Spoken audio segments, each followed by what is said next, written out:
Hello students, hope you all are doing well. See, previous sessions ની અંદર આપણે cost accounting જે છે એની અંદર ડિસ્કસ કરતા હતા about the incentive wage system.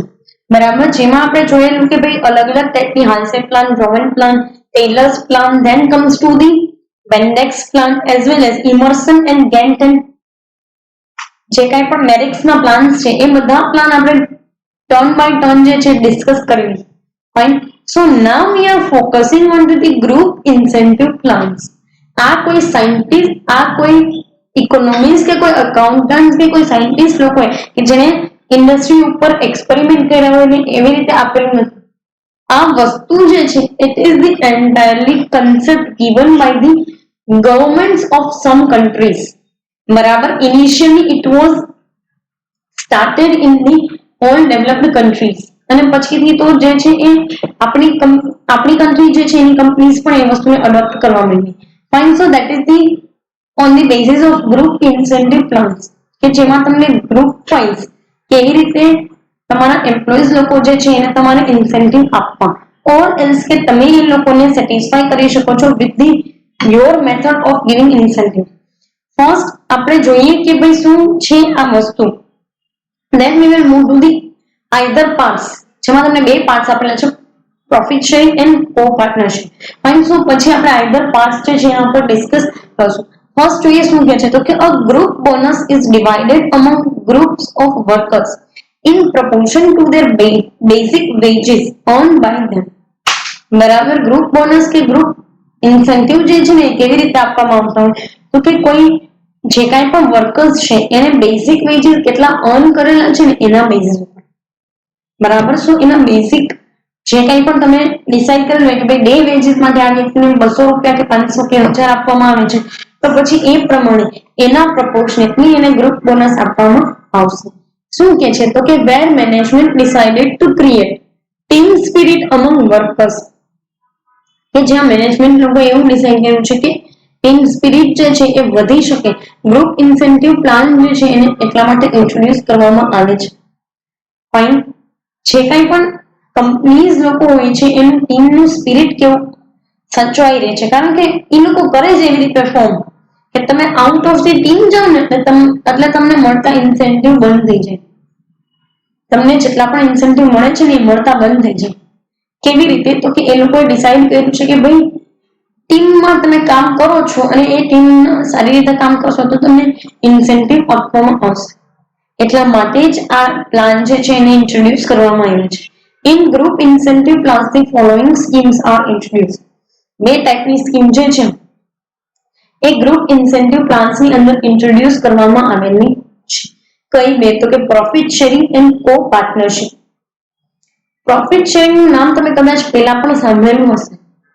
બરાબર, કે જેમાં કંપની જે છે એ એના એમ્પ્લોઈઝ લોકોને પ્રોફિટમાંથી શેર આપે છે. યસ, પ્રોફિટમાંથી ભાગ આપે છે, પ્રોફિટ ની અંદર એ લોકોને હિસ્સો આપે છે. So that is the particular thing કે જેમાં એ લોકોએ એ પ્રમાણે તમને કીધેલું છે. Now let's see what profit sharing stands for. Profit sharing વસ્તુ જે છે એ કઈ રીતે માર્કેટની અંદર એને જોવામાં આવે છે. શું કહે છે તો કે પહેલા છે ને તમને એક ઓર્ડિનરી ડેફિનેશન આપેલ છે એન્ડ ધેન ઇન્ડિયન લેબર ઓર્ગેનાઇઝેશનના એક રિપોર્ટ પ્રમાણેની ડેફિનેશન આપેલી છે. બંને ડેફિનેશન જોશો. ILO stands for the International Labour Organisation. બરાબર, અને આવું જ આપણું ઇન્ડિયન લેબર ઓર્ગેનાઇઝેશન પણ છે. બરાબર. So ILO International Labour Organisation through એક રિપોર્ટથી એ લોકોએ ડેફિનેશન આપેલી છે. તમને બંને વસ્તુ ડિસ્કસ કરી લે ટર્ન બાય ટર્ન. શું કે છે તો કે profit sharing is a voluntary agreement expressed or implied by which an employer gives his workmen over and above the ordinary wage a share in profit without participating in losses. હવે અહીંયા તમને એક વસ્તુ સ્પેસિફાઈ કરી દઉં કે કંપનીએ પ્રોફિટમાં share આપવાનું છે એમ્પ્લોઈઝ લોકોને, but વેનેવર company is facing the loss kind of situation અને કંપનીને લોસ થાય છે તો એમાં એને કોઈ પણ પ્રકારનું શેરિંગ એમ્પ્લોઈઝ લોકોનું હોતું નથી. ઇટ મીન્સ કે કંપનીનો જો કોઈ લોસ થશે તો એમાં એમ્પ્લોઈઝ લોકો ક્યાંય કન્ટ્રીબ્યુટ નહીં કરે. પણ આવી મેથડને પ્રોફિટ શેરિંગ મેથડ કહેવાય છે, which is the voluntary agreement express or implied, બરાબર, somehow it is carrying some or the other conditions, બરાબર, એ લોકો જે છે એ અમુક કન્ડિશન્સ બેઝિસ ઉપરથી આ વસ્તુને એક્સપ્રેસ અથવા તો ઇમ્પ્લાઇડ ટર્મ્સની અંદર લે છે. By which an employer gives his workmen, એના જે કોઈ પણ કામ કરનાર વ્યક્તિ છે, એમ્પ્લોઈઝ કહી શકો કે પછી લેબર્સ કહી શકો, right, over and above the ordinary veg, એટલે કે એના મિનિમમ વેજ પ્રમાણે. લાઈક ફોર એક્ઝામ્પલ તમે કોઈ વ્યક્તિનું મિનિમમ વેજ 300 ડિસ્કસ કર્યું છે તો 3, 500 ડિસ્કસ કરેલું હોય તો 5, બરાબર. તો એ અકોર્ડિંગ ટુ જે છે એ પર્ટિક્યુલરલી જોવામાં આવે છે, એને એના મિનિમમ વેજીસ જે છે એ પ્રમાણે એને પ્રોફિટની અંદર શેર આપવામાં આવે છે, વિધાઉટ પાર્ટિસિપેટિંગ ઇન લોસીસ, કોઈ પણ પ્રકારના લોસમાં એનું પાર્ટિસિપેશન રહેશે નહીં. ફાઇન. કોણ તો કે લેબર્સ લોકોનું ઓર એમ્પ્લોઈઝ લોકોનું. સી અહીંયા છે ને આ લોકો પાર્ટનરશિપ શેરિંગ ની અંદર બંને વસ્તુની વાત કરે છે, કારણ કે ખાલી લેબર્સ લોકોને પાર્ટનરશિપ નથી આપવામાં આવતી, પાર્ટનરશિપ વસ્તુ નથી આપવામાં આવતી, બટ હા જેટલા બી સેલેરીડ એમ્પ્લોઈઝ હોય છે એને બી આપવામાં આવે છે. ફાઇન. નેક્સ્ટ તમને કીધું છે કે as per the International Labour Organisation report, profit sharing is a method of industrial remuneration under which an employer undertakes to pay his employees a share in the net profit of the enterprise in addition to their regular wages. Regular veggies તો આપવાના જ હોય, પણ એના સિવાય જે કંઈ પણ તમે શેર આપો છો એને એ બી નેટ પ્રોફિટની અંદર. Fine. That is known as the profit sharing. Fine. આ તમને છે ને ઓફિશિયલ એક ડેફિનેશન આપેલી છે, અધરવાઇઝ તમને ખબર છે ને મને ખબર છે કે એ લોકો કેવી રીતે પ્રોફિટ શેર કરતા હોય છે. ફાઇન. તો પ્રોફિટ શેરિંગ જે છે એક મેથડ છે ઇન્ડસ્ટ્રીયલ રેમ્યુનરેશનની, બરાબર, એક કહી શકાય કે એક પેમેન્ટની, એક રિવોર્ડ પેમેન્ટની પણ કહી શકો તમે, under which employ undertakes to pay his employees a share in the net profit of the enterprise, બરાબર. નેટ પ્રોફિટ જે કંઈ પણ એન્ટરપ્રાઇઝનો છે એમાંથી શેર આપવામાં આવે છે, in addition to the regular veggies, એના રેગ્યુલર વેજીસ કરતા એની ઉપર. સી આ રેગ્યુલર વેજીસના એક ઉપરવટ હોય છે, ક્યારેય એની સાથે નથી હોતું. ફાઇન. સો એ એક વસ્તુ જે છે એ આની અંદર તમને આપેલી છે. Let us discuss advantages of profit sharing method. બરાબર, આમાં તમને પ્રોફિટ શેરિંગ મેથડના એડવાન્ટેજીસ અને ડિસએડવાન્ટેજીસ બે વસ્તુ આપેલી છે. Let's talk about this. First તમને કીધું છે ઇન્ડસ્ટ્રીયલ પીસ. તમે પ્રોફિટ શેરિંગ આપો છો ને તો ઇન્ડસ્ટ્રીયલ પીસ જે છે એ મેન્ટેન થઈ જાય, શાંતિ બની રહી, ઔદ્યોગિક શાંતિ. કેવી રીતે? તો કે ઘણી વખત છે ને એવું થતું હોય કે ડિસસેટિસ્ફેક્શનના લીધે છે ને લેબર યુનિયન્સ લોકો જે છે એ આમ કઈ કે બળવો કરી દેતા હોય અને પછી સ્ટ્રાઇક્સ કરે, અને એક કંપનીના લેબર સ્ટ્રાઇક કરે એટલે બધી કંપનીના લેબર સ્ટ્રાઇક કરે, જેનાથી ઇન્ડસ્ટ્રીયલ પીસ જે છે એ એક ડિફોલ્ટ પાર્ટ ઉપર આવી જાય, મેન્ટેન ન થઈ. અને જો કંપનીઝ આવા જ બધા પ્રોબ્લેમ્સ હેન્ડલ કર્યા કરે તો how company goes on to the growth parameters, growth કેવી રીતે કરી શકે? ફાઇન. સો પ્રોફિટ શેરિંગનો એક એડવાન્ટેજ એ છે કે it maintains the industrial peace, બરાબર, ઔદ્યોગિક શાંતિને બનાવી રાખે છે. દેન નેક્સ્ટ તમને કીધું છે ડેવલપ્સ લોયલ્ટી. જ્યારે તમે તમારા એમ્પ્લોઈઝને પ્રોફિટ શેરિંગની અંદર એટલે કે એક પ્રોફિટની અંદર એક હિસ્સો આપો છો, પ્રોફિટ શેરિંગ કરો છો, તો શું? તો કે એ લોકો તમારા પ્રત્યે લોયલ રહે, તમારા પ્રત્યે વફાદાર રહે, ના તો તમારી ઇન્ફોર્મેશન ક્યાંય લીક કરે બીજા કોમ્પિટિટર કંપનીઝની અંદર, ના તો એ લોકો જે છે એ પર્ટિક્યુલર મેનરમાં તમારી જે કંઈ બી લોયલ્ટી કહી શકાય કે પછી તમારી કંપની જે છે એની એક સિક્રેસી હોય એને ક્યાંય રિવીલ કરે કે તમારો કોમ્પિટિટિવ એડવાન્ટેજ કે તમારો કમ્પેરેટિવ એડવાન્ટેજ જે છે એને કોઈ જગ્યાએ એ લોકો રિવીલ ના કરી દે, કંપની સાથે લોયલ થઈ રહે, કામમાં એ લોકો પોતાના મોરલ્સ અકોર્ડિંગ ટુ સારી રીતે કામકાજ કરે. પણ એવું નહીં કે કામની અંદર બી એ લોકો ડેરડાઈ કરવા માંડે કે એ કઈ વસ્તુ છે.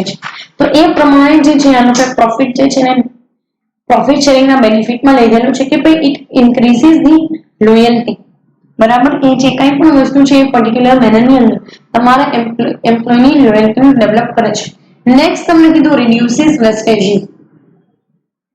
લેબર લોકો નવરા બેસાતા કઈ વેસ્ટેજ થતું હતું કે કંપની જે છે એની ઇનએફિશિયન્સીના લીધે કોઈ વેસ્ટેજ થતું હતું તો ઇટ રિડ્યુસિસ. તો આ વસ્તુ જે છે એ રિડ્યુસ થાય છે. કેવી રીતે? કે ટાઈમ મેનેજમેન્ટ બરોબર થવા માંડે, રિસોર્સિસ મેનેજમેન્ટ બરોબર થાય છે, then comes to risk management be effective way ની અંદર થાય છે. તો હવે તો કોઈ સવાલ જ નથી રહેતો ને વેસ્ટેજ નો. ફાઇન. સો એ એક વસ્તુ જે છે આની અંદર તમને સ્પેસિફાઈ કરેલી છે.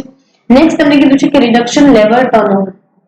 લેબર લોકો જે છે એ ટર્નિંગ ઓવર થતા બચે છે, અથવા તો એ લોકો તમારી કંપનીમાંથી બહાર જતા નથી, તમારી કંપની સાથે વધારે સમય સુધી જોડાયેલા રહેવા માંગે છે. Fine. So obviously whenever you are giving the share in the profit, તો એટલો તો ફાયદો તમને મળવો જ જોઈએ. Yes or no? Fine. Next તમને કીધું છે બેટર પર્સોનલ. પર્સોનલ તમને ખબર પડી ગઈ છે કે હ્યુમન રિસોર્સિસ.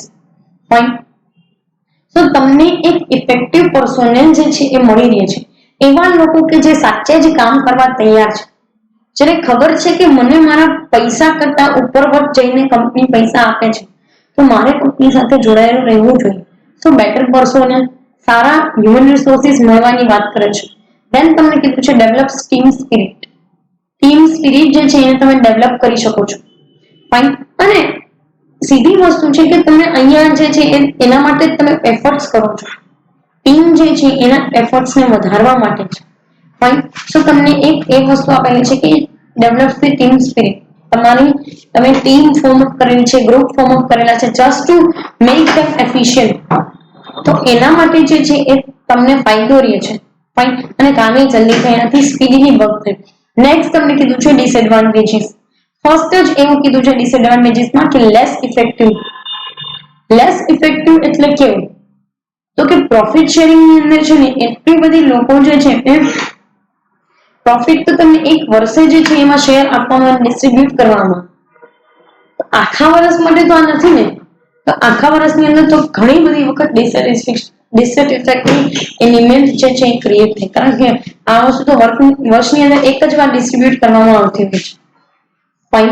તો એ વસ્તુ એક તમને અહીંયા કીધેલી છે. નેક્સ્ટ કે છે કે ફેર વેધર પ્લાન. સારું વાતાવરણ હોય ને તો સારું રહે બધું, પણ વાતાવરણમાં ગરમી પકડાઈ જાય ક્યારે? જયારે કંપની લોસ કરે. યસ. આ સીધી સાદી રીતે હું તમને કહું છું, ફેર વેધર પ્લાનનો સીધો મિનિંગ એવો થાય છે કે જ્યારે કંપની તમને પ્રોફિટમાં શેરિંગ આપે દેટ ઇઝ કમ્પ્લીટલી ઓકે, પણ જ્યારે કંપની જે છે એ લોસ બેર કરતી હોય અને તમને શેર નથી આપતી, તો પછી તમને ડિસેટિસ્ફેક્શન એલિમેન્ટ ક્રિએટ થાય, and it is not at a good thing. Fine. તો એ એક વસ્તુ છે. નેક્સ્ટ તમને કીધું છે it falls to encourage efficiency. તમને એમ થાય કે પ્રોફિટ શેરિંગ જેવડી મોટી વસ્તુ બી નથી કરતી મેડમ એન્કરેજ એફિશિયન્સી. ના, નો કરે. કારણ કે કેવી વસ્તુ છે કે ભાઈ તમે છે ને એક આ લોકોને મોટિવેશન કરવા માટે પ્રોફિટ શેરિંગ કરો છો, but they are not on that up to the mark part. કારણ કે તમે વર્ષના અંતે તમે એક મહિનાની સેલરી જેટલું તમે એને પ્રોફિટમાં શેર આપો છો, એમાં એ લોકો કઈ સેટિસ્ફાઈડ ન હોય, અને બની શકે કે વર્ષના બીજા મહિનાની અંદર એ લોકોની એફિશિયન્સી ઓછી જ રહે. Fine. So it is the disadvantages also. Next તમને કીધું છે no link between effort and reward. Yes. ઘણા લોકો છે ને બહુ ધગસથી અને ચોકસાઈ પૂર્વક કામ કરતા હોય અને બહુ મહેનતથી કામ કરતા હોય, પણ એ લોકોની મહેનત જે છે એ પ્રમાણે એને રિવોર્ડ ન મળે. સીધી વસ્તુ છે કે પ્રોફિટ શેરિંગ તમે at the end of the year કરશો, અને ત્યાં તમે જે કાંઈ પણ વસ્તુ માની લો કે જે કાંઈ બી સિચ્યુએશનમાં તમે મૂકેલી હશે વસ્તુ, એ પ્રમાણે જો રિવોર્ડ તમને નથી મળતા, બરાબર, તો પછી થઈ ગયું. એફર્ટ્સ પ્રમાણે રિવોર્ડ ના મળે તો ઓલરેડી ડિસેટિસ્ફેક્ટરી એલિમેન્ટ છે જ. ફાઇન. નેક્સ્ટ તમે કીધું છે કે lack of objective standard. Yes. Objective standard જે છે એ લેગિંગ બિહાઇન્ડ છે.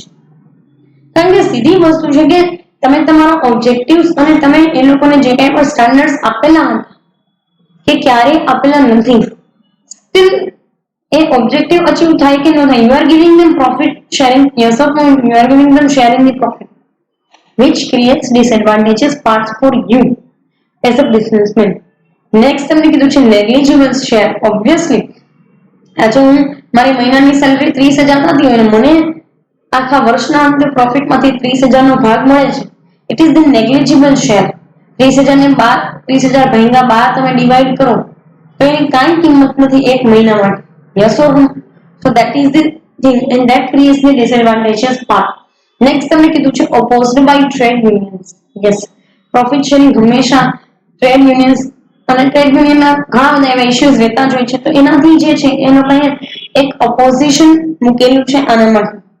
શું કામ? કારણ કે એને ખબર છે કે જો આ પ્રોફિટ શેરિંગ નહીં કરીએ તો પ્રોફિટ શેરિંગ જો કંપની ન કરે તો કંપનીને વેજીસ વધારવા પડે, તો કંપની દરેક લોકોના વેજીસ વધારે તો એની જાજી કોસ્ટ લાગે.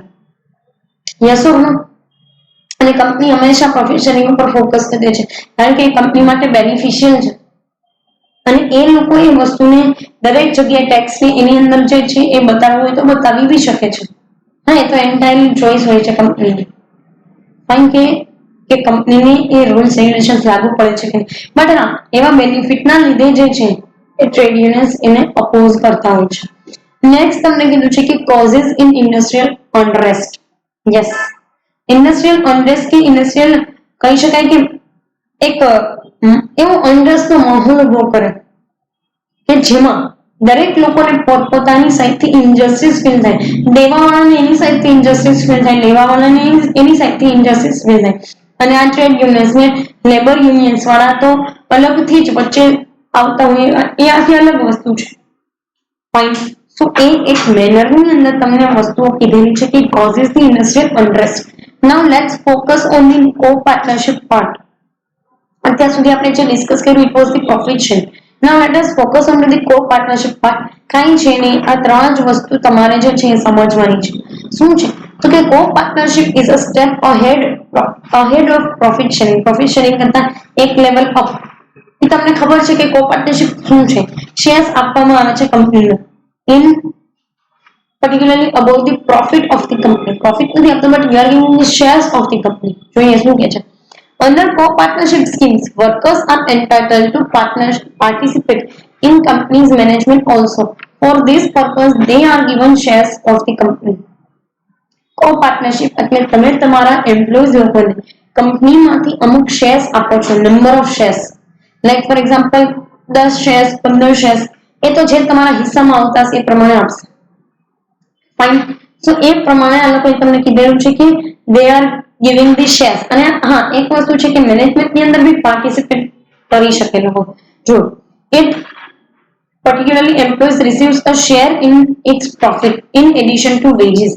બરાબર, પ્રોફિટ ની અંદર એ લોકો શેર મેળવવા એનેબલ હોય કે એ લોકો જે છે એને મળે છે, પણ એ શું કરશે તો કે શેર્સ ના ફોર્મેટ ની અંદર પ્રોફિટ આપશે.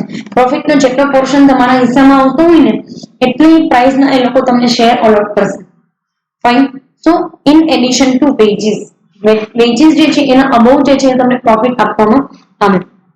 નેક્સ્ટ તમને કીધું છે કે their share in profit is invested in company's share capital. Yes, આ જે કંઈ પણ શેર્સ આપવામાં આવેલા છે, બરાબર, જે નંબર ઓફ શેર્સ છે એ કંપની જે છે એ પોતાની શેર કેપિટલ ની અંદર ઇન્વેસ્ટ કરશે.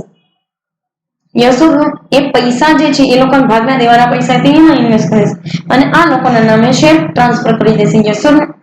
તો નેક્સ્ટ તમને કીધું છે કે employee gets right to participate in its management. Obviously, share એની પાસે છે તો એ લોકો કંપનીના શેર હોલ્ડર ગણાય છે અને જે લોકો શેર હોલ્ડર હોય એ લોકોને રાઈટ હોય છે કંપનીના મેનેજમેન્ટની અંદર પાર્ટિસિપેટ કરવાનો. Fine. So that is the thing that they want us to tell. Fine. હવે આના જેને અમુક ડિસએડવાન્ટેજ એ છે કે જ્યારે કંપનીના લેબર્સને તમે શેર્સ આપો ને તો કંપનીના લેબર પોતાને ખાસ સમજવા માંડે કે આપણે જ મેનેજમેન્ટ કરીએ છીએ, આપણે જ બધું ચલાવીએ છીએ. That is the wrong. Fine. અને બીજી એક વસ્તુ એ છે કે ભાઈ આનો એક ફાયદો એ છે કે તમારે એ લોકોને ક્યાંય પૈસા દેવા ન પડે. You are just transferring the shares on the name of employees. So તમારે કેશનું એનું કંઈનું અરેન્જમેન્ટ ના કરવું પડે. ફાઇન. બીજું કે મેનેજમેન્ટની અંદર આ લોકોની દખલઅંદાજી થોડીક વધી જાય એમ્પ્લોઈઝ લોકોની.